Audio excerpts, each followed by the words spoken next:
Everyone loves a vigilante. Whether you're a comic book fan or you just think that Boondock Saints is the sickest movie ever made, there is a crummy part of our reptilian brains that hates due process and demands blood for blood. And that is why there are pedophile hunting vigilantes on YouTube. A 10-year-old boy. Yeah. I have the chat logs. You came to meet a 10-year-old boy. Why? Because why? Do you remember To Catch a Predator? So you have a little shopping day planned this afternoon? Yep. Yeah. And who are you taking shopping today?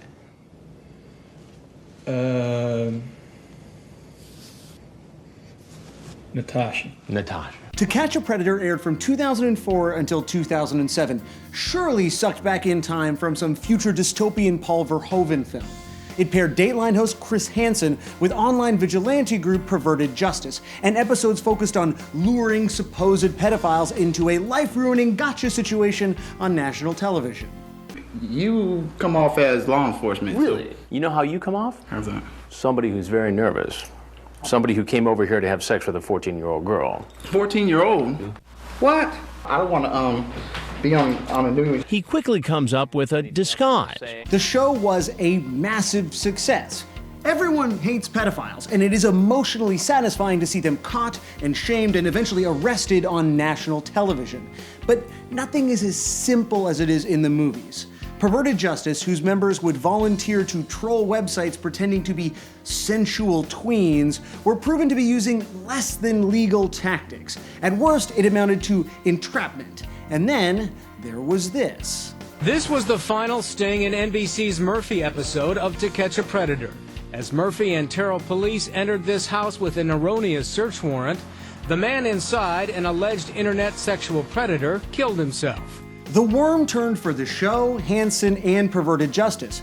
People started to wonder if these cyber vigilantes who spent all of their time pretending to be 13-year-olds having cyber sex and luring people to commit hypothetical crimes, in this case actually initiated by NBC, might be the real pervs. The producers were sued for $100 million, the show was canceled, and we all went back to agreeing that flawed though it is, the criminal justice system must exist for a reason. We all learned a valuable lesson. Except for these guys. What goes through your head when you think of a 10-year-old? I can't hear you. You have been talking online to a 13-year-old girl called right? Yeah. What are you doing, right? What's up? What are you doing? Yeah, you know what's up. Come to meet a young girl? Yes. As Perverted Justice burned through their NBC money and Chris Hansen was relegated to the upper tiers of cable, newer and nimbler vigilantes rose through the digital ranks to take their place. But where NBC needed a truck and a camera crew and the support of local law enforcement, Justin Payne just needs a smartphone. I'm the one that was texting with you. I pretend to be a kid, and I come meet fucking idiots like you. Payne is representative of an active YouTube community of vigilante pedophile hunters. Channels with names like Chris Fear and Stinson Hunter and Dark Justice. Sir.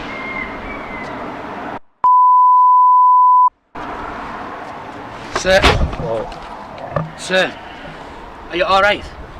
Currently enjoying viral success after confronting a fainting pedophile, the pair behind Dark Justice claim to be responsible for over 20 sex offender convictions. But the reality of these kinds of stings is actually much murkier. As emotionally satisfying as it is to watch Justin Payne confront some piece of shit from the internet, that is never where the story ends. No, turn the car off first. Turn the car off first, and I will come over to the window. You came to meet an 11-year-old girl off the internet tonight. Oh, come on, I just need to drink a coffee with somebody. You came to drink a coffee with somebody. Yeah. The National Center for Missing and Exploited Children has been explicit in their condemnation of online vigilante groups for two very reasonable reasons. With no formal law enforcement training, there is no guarantee that the investigations that these groups undertake produce meaningful evidence for actual legal proceedings. Meaning that, at best, you're looking at a few thousand views on some YouTube video that you can gawk at. At worst, these DIY stings scare predators, get them to move, adapt, and learn how to better conceal their identity and their activities from actual law enforcement, who are in a position to do more than yank some dickhead sweater in the dark. You're here to meet a 14-year-old child for sex, aren't you? No, I'm not. Take your hood off so we can identify you. No. Take your hood off. No. Well, make the call. Right, make the call. Can you let go of me, please? No, Make the call, not letting go of you at all. Please let go No, of me. remove your hood so we can identify you. No. Identify yourself then. No.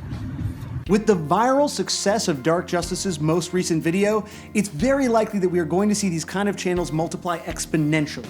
With the memory of 23 overturned convictions from botched perverted justice operations fading into the background in the face of growing pre-roll revenue and laudatory tabloid coverage. Paul Verhoeven would be stoked.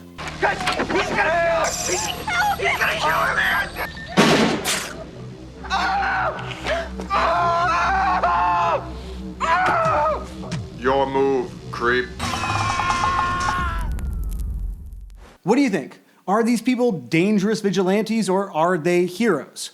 Please let me know in the comments. I know it's a sensitive topic, but I would love to hear what you guys have to say on this because it's probably going to be more and more of a thing here as the months roll on. And a note that we use a lot of clips from those channels. On a personal level, I'm not a fan of them. That was probably clear over the last couple of minutes. So we've made the decision to blur out all the faces of the people in those videos.